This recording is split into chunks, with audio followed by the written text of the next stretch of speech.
Aujourd'hui, les fractures sont bien réelles. Elles se creusent entre générations, entre centres et entre périphéries, entre ceux qui y ont accès aux opportunités et ceux qui en sont systématiquement écartés. Il existe aussi des fractures plus silencieuses, plus intimes, ce sentiment diffus de ne pas être entendu, de ne pas compter, d'être abandonné par les institutions censées nous représenter. Partout, les jeunes s'interrogent. Pourquoi voter? Pourquoi encore croire? Pourquoi espérer dans un système qui semble l'ignorer? Ce désenchantement est mondial, mais en Afrique, il prend une résonance particulière, comme le rappelle l'index Mo Ibrahim. Plus de 70% de la population africaine a moins de 30 ans.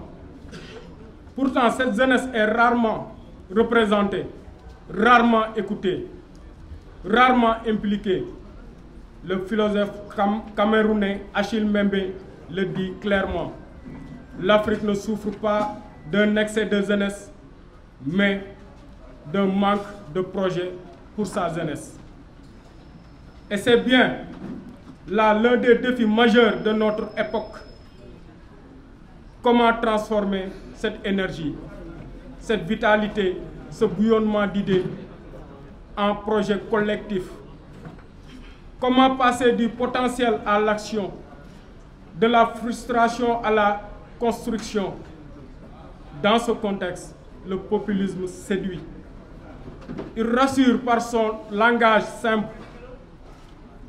ses ennemis désignés, ses réponses directes, parfois trop directes.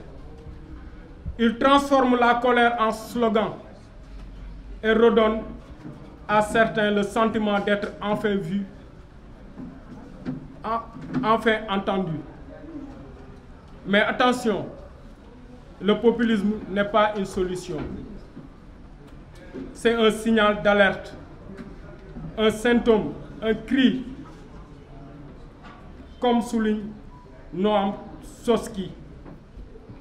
Lorsque les institutions politiques et économiques ne répondent plus aux besoins des populations, la colère cherche un exutoire.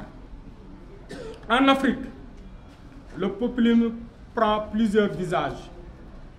Il dénonce la présence étrangère, la mondialisation perçue comme néocoloniale, ou encore le vide laissé par des partis politiques traditionnels, épuisés.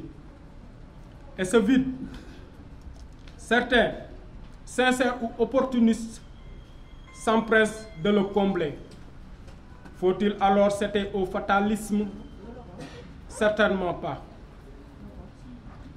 Le penseur burkinabé Joseph Kizerbo parlait d'une démocratie enracinée, une démocratie qui ne copie pas, mais qui s'inspire de notre histoire, de nos traditions de dialogue, de notre sens du collectif.